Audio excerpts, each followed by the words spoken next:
I'm Eve Mulholland. I'm the engagement officer for a project called Dynamic Dunescapes, and I work for Cumbria Wildlife Trust. And Dynamic Dunescapes is a national project working across England and Wales, working to restore and rejuvenate sand dunes. It's funded by National Lottery Heritage Fund and EU Life Programme, and it's a partnership project with Natural England, Plant Life, National Trust, Natural Resources Wales, and the Wildlife Trust too. So hopefully you'll enjoy this talk tonight. I'm going to be introducing the project, talking about sand dunes, what we're doing to help them, some of the wildlife that we found on dunes and how you can get involved as well. So I look forward to answering any questions at the end. So the project is quite large scale, really. So we're working across 34 different sites in total, of around 7 different cluster areas. And the project up in Cumbria, we're covering 11 of those 34 sites, and projects led by Natural England leading on the conservation works, and with Cumbria Wildlife Trust hosting my own role, but we're working with National Trust and many other local landowners too.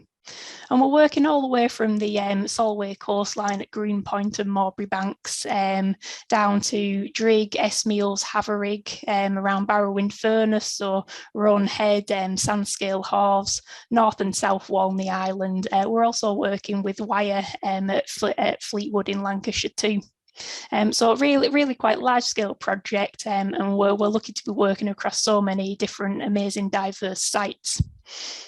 So the project's not only just about restoring sand dunes, but we're really pleased to be able to be working closely with lots of people and communities as part of this. So why sand dunes then? Why do they matter?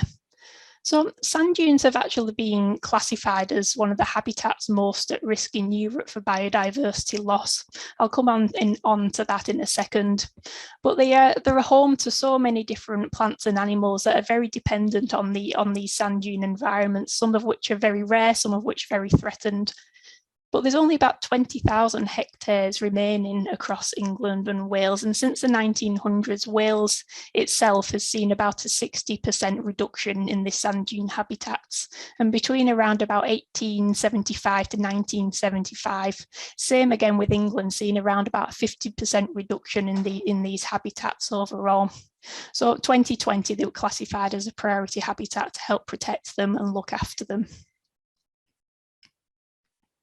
And this information came from a report, which is a Natura report, Article 17, which are taken every several years.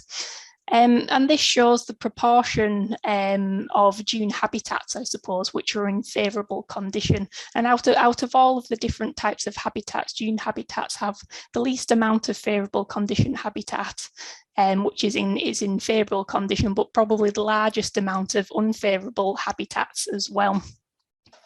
And similar again for around about 2020, where the same assessments has been done as part of these European assessments.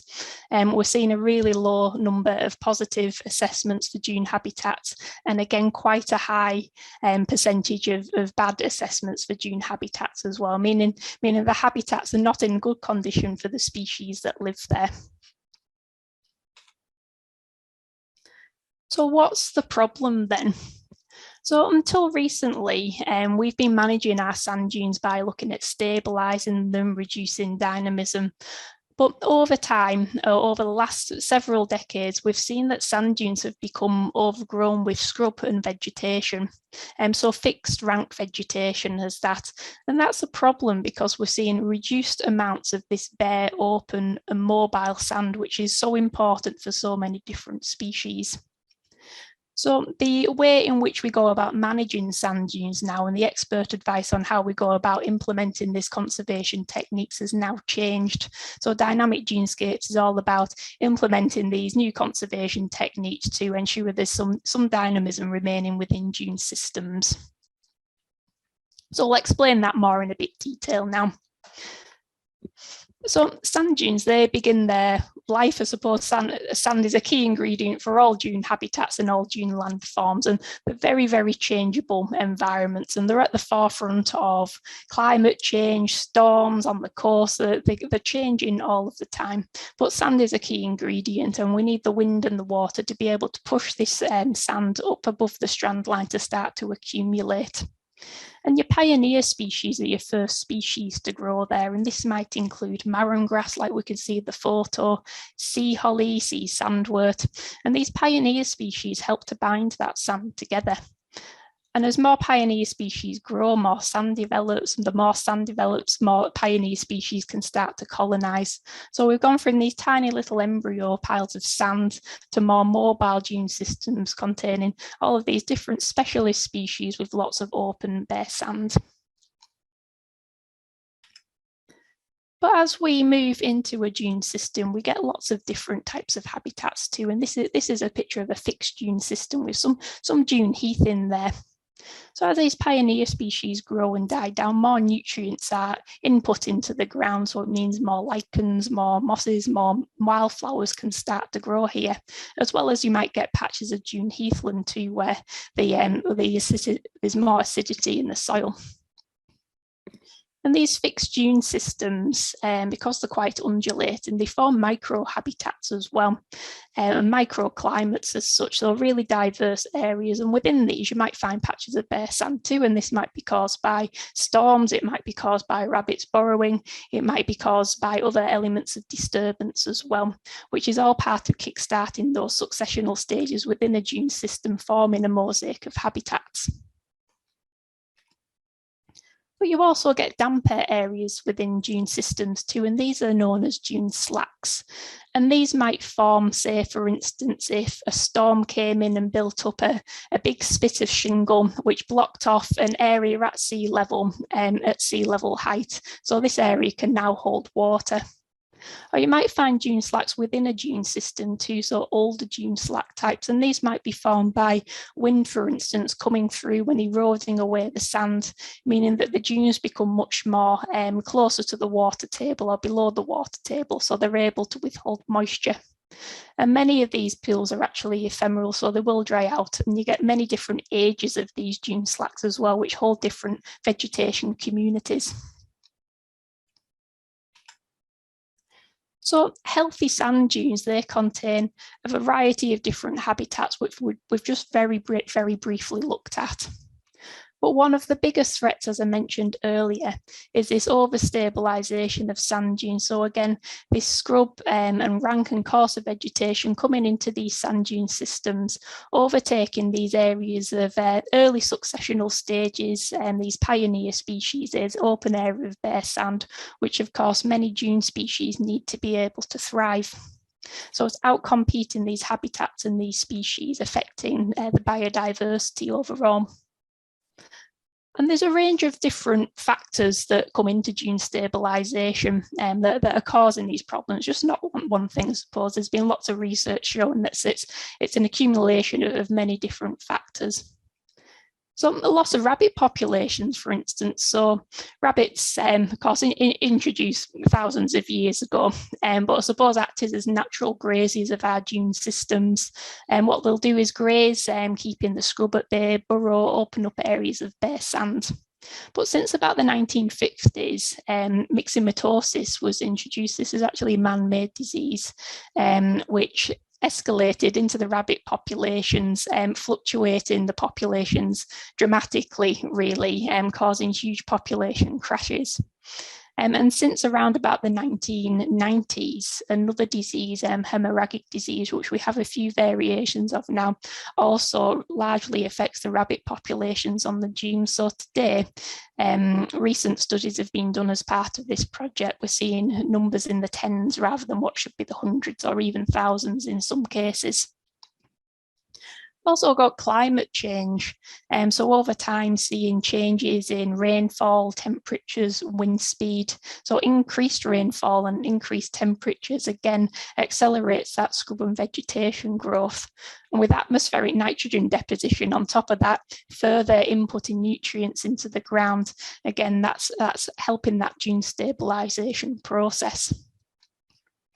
But also, as mentioned earlier, past 20, 30, 40, 50 years, we've also been managing dunes, planting sea buckthorn, for instance, fencing off areas in some cases, which has caused stabilisation in small scale areas, not to mean that that's not a good way to go about it on certain sites. So this is just showing Sandscale Hawes Nature Reserve, which is just sat round the corner of Morecambe Bay on the Dune estuary there. And that's an old map photo taken showing it's a Sandscale as a rabbit warren. And that's the same for many of our sites, South Walney Nature Reserve and Mowbray Banks too. And actually, Askham and Ron Head, people used to take their horses down to graze the dunes there too. And that's just a photo that was sent in by a volunteer there. So decreased grazing pressure and changing how we actually use and manage the land, for instance, as well, a shift from sheep to cattle grazing has also helped to accelerate that scrub growth. And alongside that, invasive species as well. So I'm not sure if you recognise this, quite a lovely pink flower actually on the left-hand side there. That's Rosa rugosa, which is also known as Japanese rose, and it's a non-native invasive species which absolutely loves the sand dunes too. So you can see in the picture there, that's one of our colleagues stood in amongst the Rosa rugosa, seeing how to tackle it, but it can quickly come in and overtake a dune system quite quickly if left unmanaged. And there's a whole range of other threats and issues that sand dunes face too, contributing to the habitat loss and fragmentation. So housing and development, and we've got many roads and houses estates built right behind these sand dunes, golf courses, agricultural land claim, hard coastal defences as well affecting these, also drought and sea level rise, all contributing to this risk that the sand dunes face. So this is an aerial footage of Sandscale Hawes again. And this red area, so in the 1946 image, all of that red area there shows the amount of bare sand. And today, more close to today in 2018, you can see the amount of bare sand has reduced from almost 40% to less than 2% now. And the only amount of this kind of open bare pioneer habitat is just on the outer edge, this sand dune system. So you can see how that's changed quite dramatically over time. And just another example to visually showcase what I mean by that. So 1960, this is South Walney Nature Reserve from above compared to today. Obviously, we have some man-made influences there affecting some of that sand dune habitat. But this red circle, really, that area of open sand there, that's probably one of the last few remaining areas of this sand dune habitat on this reserve now. And this is actually the result of some conservation work that we've been doing. And again, just an image of Esmeal dunes there, taken by Philip Norman. I think this was the 1970s, but looks very different today.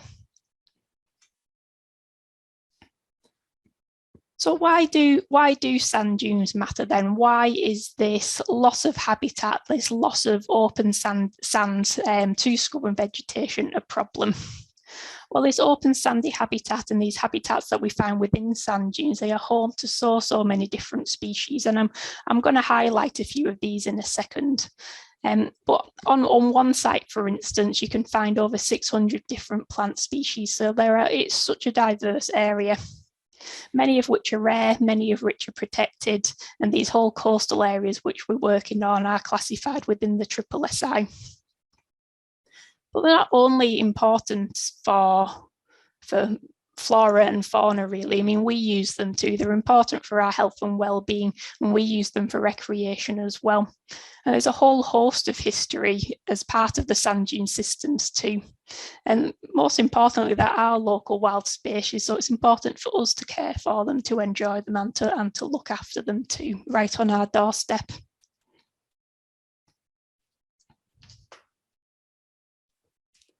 So we'll have a look at some of the flora and fauna that we find on the sand dunes in Cumbria. So these are some plant species which I've picked out really to have a look at, which are highly adapted and specialised to live in the sand dune environment. So the top left-hand side there, that is known as prickly saltwort. And this is, I suppose this plant lives quite a dangerous life, I suppose, because this plant lives above the strand line. So it is at the forefront of waves and storms and the wind blowing sand on top of it. So it's a species that you find quite sporadically spread across the strand line, on the dune strand line, really. It's adapted to be quite versatile in where it's able to colonise and live. And this plant species, it's got really, really tiny little yellow flowers enclosed by 4 quite succulent leaves. It's a succulent plant to withhold moisture. And one of the distinguishing features on the prickly saltwort is at the end of these leaves, at the end of these bracts, it's got a tiny, tiny little spine to look out for. But apparently this plant species, it's full of sodium carbonate. So if you burn the ashes, it can be used to be made into soap products, and actually can be used to be made into glass as well. So the central image that you can see, this is one of my favourite little flowers, I think, that you can find on the dunes, and this is the Dune pansy. It's got 5 delicate petals there. It's restricted again to sand dune environments, and whilst not very rare, of course they're restricted to solely these particular habitats. And it's a subspecies of the wild pansy, and you can find it from blue colours. It can be white, it can be yellow, and blue. So it's quite a pretty little species, very delicate, blowing in the wind. So one to look out for there. And the bottom left-hand side, with the really bright pink flowers, that's known as seaside centaurians. It's quite a low-growing plant species, but you can see it's got these big, hefty kind of clumps of flower heads on top of it. So really quite nice and vibrant. Again, living in these open sandy habitats on the dune systems. And one of the distinguishing features on the seaside centauri compared to other centauries is that the leaves are parallel-sided too. And on the right-hand side, that little yellow flower there, that's the Isle of Man cabbage. Again, sand dune species, and I think it's actually restricted to 22 localities across the UK. So a plant to look out for, really. But lovely looking thing with four quite fat yellow petals, the kind of same width and length on each side. So with all the variety of different wildflower species, of course, comes a variety of invertebrates too. And the grayling butterfly there, that's a bit of a master of disguise, I think. And you can find this, it's quite largely restricted to quite open environments. So you do find a lot of them restricted to sand dunes too. And it'll sit with its wings closed there on the open bare ground, as it is doing in the picture, to soak in the sunshine and the sun rays to warm itself up. And this butterfly species, it lays its eggs on quite a few different types of grasses. So one of those includes red fescue that you can find on some of the sand dune systems, but it can also sometimes utilise marram grass as well, which of course you find in abundance on the sand dune systems. So come between around about August and September time, on some of our sites, you can find abundance of these flying around that time. But some of the more notable species, I suppose, and important species are bees, and there's a whole range of different species of bees that we find living solely on our sand dunes. And One of those is the coastal leafcutter bee, which you can see on the image on the left-hand side. And this is found on coastal dunes and also heathland too, and within the dune heath on some of those sites. And its scientific name, never very good at saying it, Megacala maritima. And one of the ways that you can identify these, the males anyways, have quite bushy hairs on the front feet. And this bee nests within the sandy ground and uses leaves such as sea holly or even willow species. And what it does, it goes out and it flies away from its burrow, which it burrows within the sand. It goes out and it cuts a little bit these leaves away, and it takes it back to its burrow and almost rolls it up. And it uses these little kind of pouches of leaves within its burrow to lay its eggs in. So a lovely little species as well.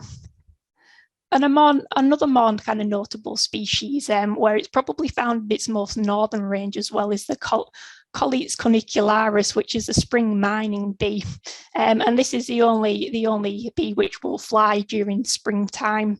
And you can see them in abundance sometimes, just a couple of days if the catkins of the willows come out, and they'll all kind of fly out to feed on the catkins. And again, the spring mining bee, it relies on this kind of sparsely vegetated, sandy environments that you find within dune systems, but it particularly favours some of the older dune hollows, which again, it will burrow and tunnel in. And the females, they tend to nest together, so you'll find quite large areas with lots of little tunnels where they'll be in large aggregations. But when they fly, the males all emerge at once. So when the females eventually come out, they'll form like a bit of a mating ball where one poor female will have a number of males on it, trying to mate. But as mentioned, they're not found on many of our sand dune sites, but they are kind of at the northernmost range here. And another more notable species too, and this is a lovely looking beetle, and this is the northern dune tiger beetle. And this is only found on 2 sites. So this is found on Drigg Dunes and on the Sefton coast too. So very, very kind of sparse across the UK. And this species particularly is very, very highly adapted to very particular places on sand dunes. It relies on having a certain body temperature to function. So the northern dune tiger beetle, you'll quite often find it burrowing within southern facing early successional dune stages. So it really likes kind of open sandy habitat, which is facing the sunshine, which means it's able to use the sand to be able to warm itself up, but also to use the marram grass to go and hide to cool down in the shade. And it's possibly one of the fastest beetles in the world too. If you've ever been lucky to see one, they run really, really quickly across the sand. And it uses its large mandibles, which you can just about make out in the slide there, to capture its prey.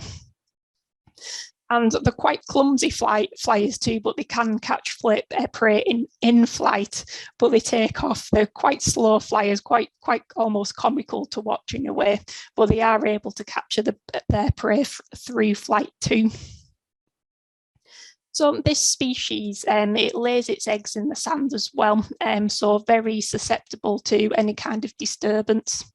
And when these eggs hatch, it goes into the larval stage, and the larvae are very specialised as well.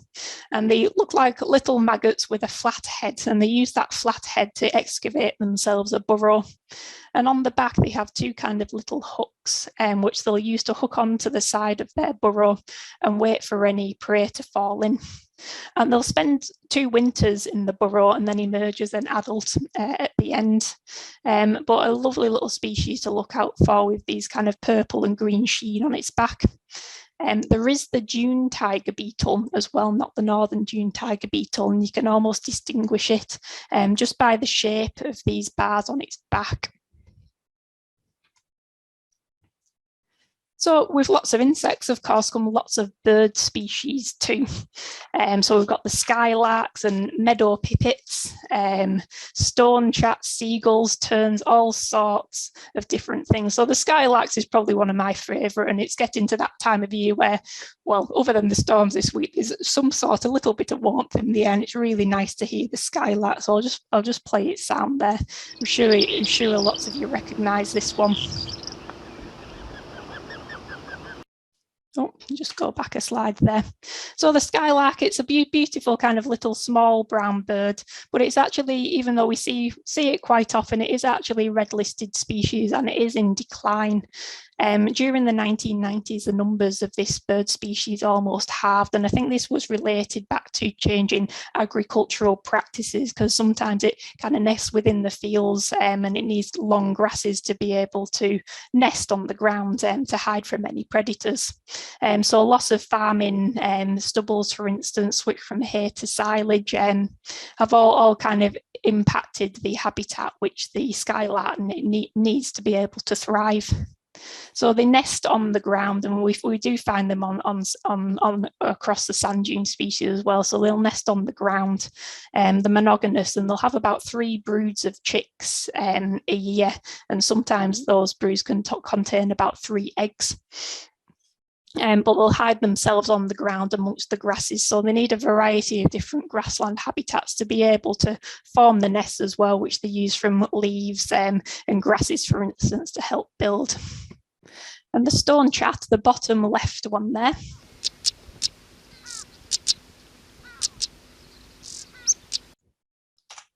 So I'm sure you kind of recognise where it gets the name from. It does sound like 2 little stones kind of clunking together, but this is quite a handsome looking chap there, quite a striking appearance with this kind of dark head and almost orangey coloured breast. It's got this kind of loud, sharp call, which is where it gets its name from, and you'll see this flitting about the sand dunes. It likes to kind of show itself off, I suppose. As you can see, it's standing on top of a little bramble there. But flying overhead as well, I mean, out in the estuaries, Morecambe Bay and Dune estuary, you'll get thousands and thousands of birds overwintering or migrating through. And we get a range of gull species. We've got the black-headed gull there, herring gull, common gull. But if you're lucky, you might see the odd migratory bird species as well. Got a picture of a tern there. And you get passing Arctic terns, and these migrate all the way from Antarctica. And they're a summer visitor to our coastline, passing through our dune systems between around about May to June time. And it's quite incredible because they're flying all the way from Antarctica. So one of my favourite species, a bit biased probably there, but the Natterjack Toad, obviously quite a charismatic creature that we find on our sand dunes, and again highly specialised to the habitat where it lives. And you can see its yellow stripe down there, which helps it to camouflage in amongst the marram grass. Its brown sandy colour helping it to camouflage again with the environment that it's in.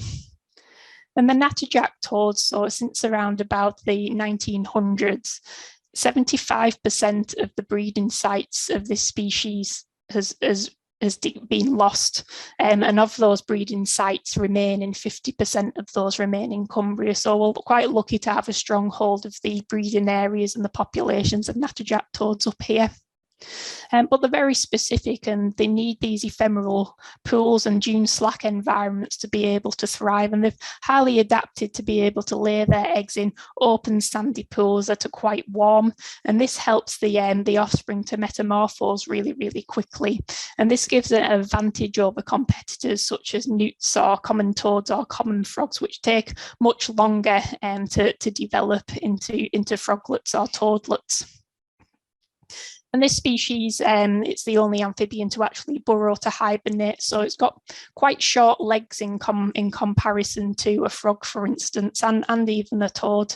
And this helps it to actually dig to burrow within the sand, maybe 30, 40, 50 centimetres down, where it will over hibernate to. And just see if you can hear its call as well. It's got this fantastic breeding call to attract the females. I'm wondering if you can hear it on there. This was just out with a couple of volunteers last year who we were training up to help survey this species.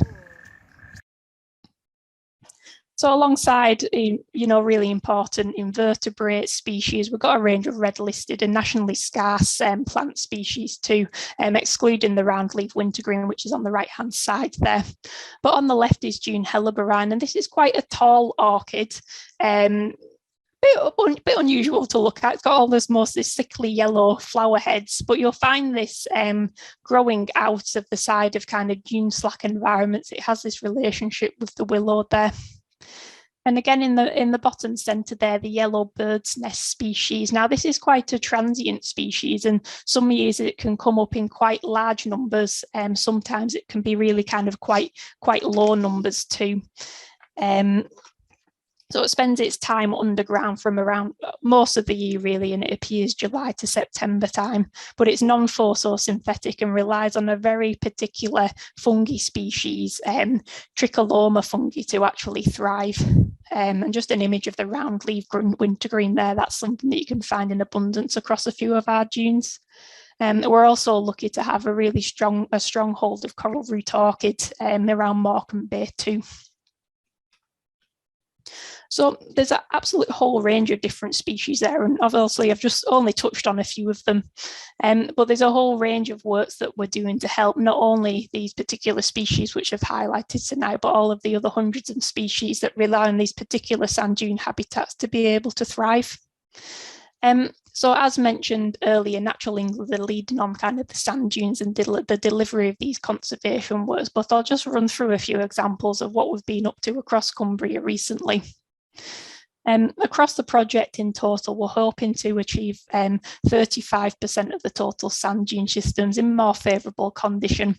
So hopefully that'll have an impact on the assessments which we looked at on some of the original slides. Working to restore 7,000 hectares across the 34 sites, and helping to look after at least 50% of those of 33 of the important sand dune species, all the while working with our partners and sharing best practice about what we've learned.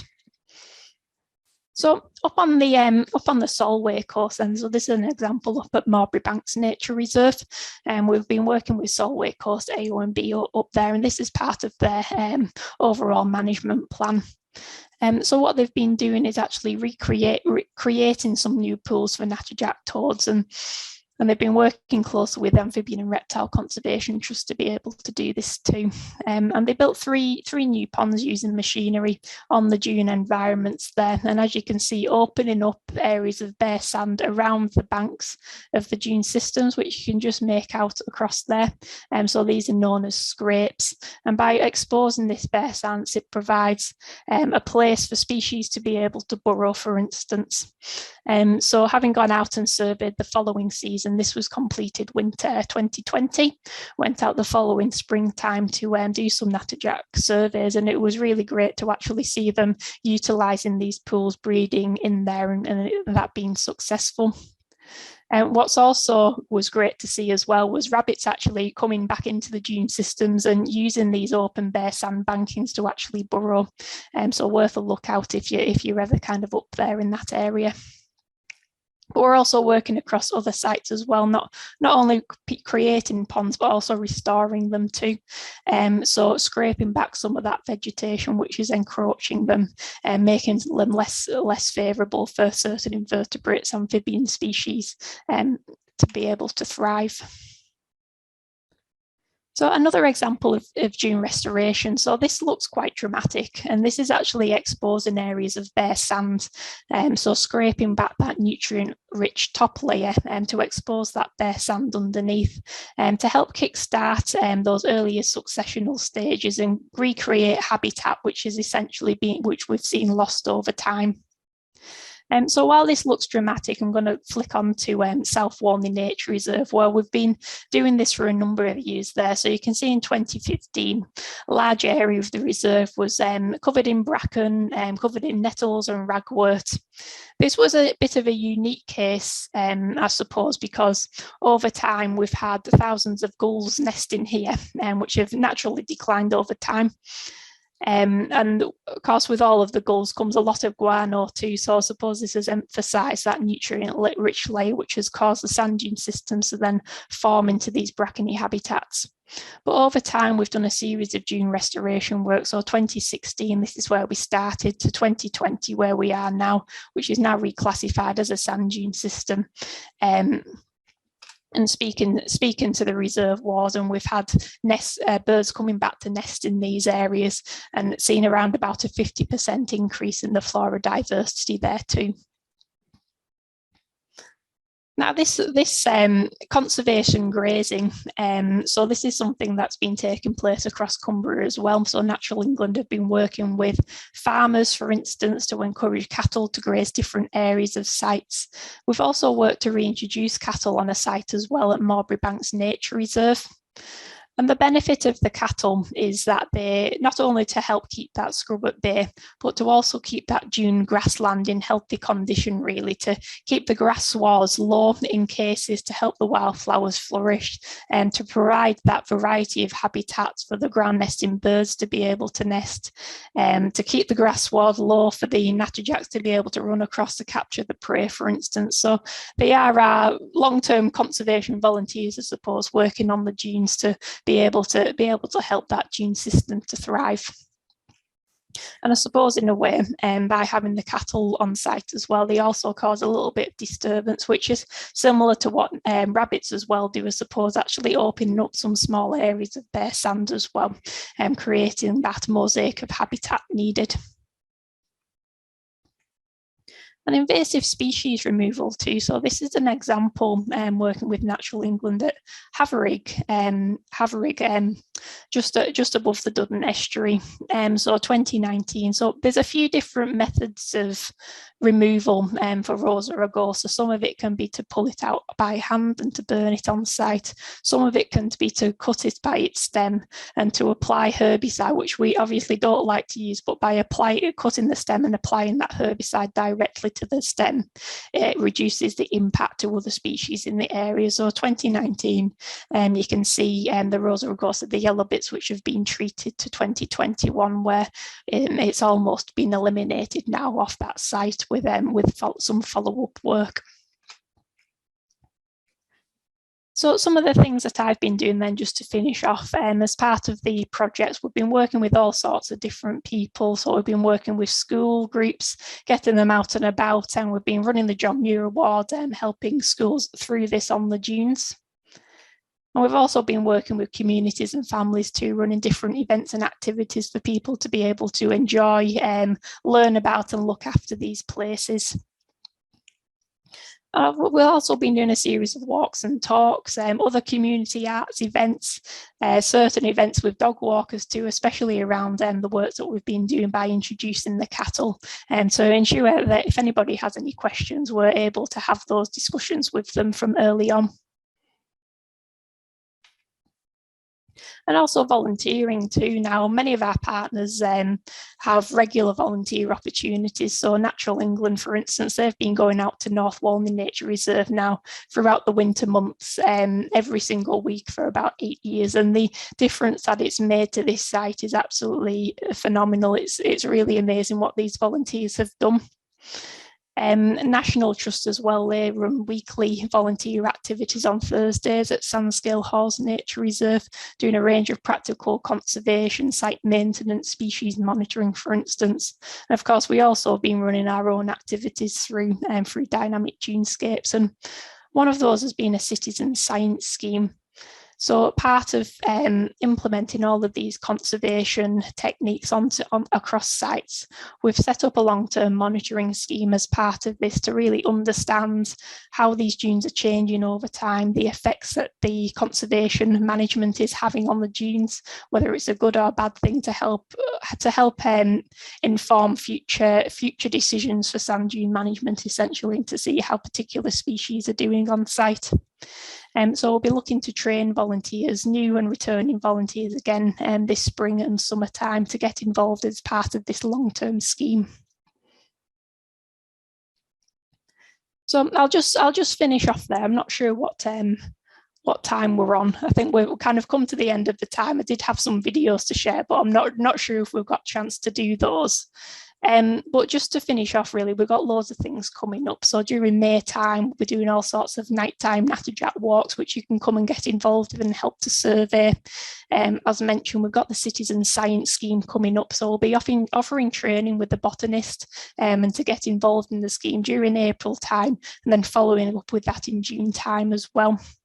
And we're doing a whole range of different activities, walks and talks for general public and communities to get involved with throughout summertime.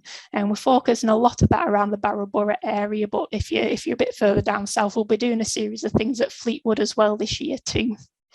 So you can keep an eye out for that on the Cumbria Wildlife Trust website or the Dynamic Dunescapes website as well. Thank you.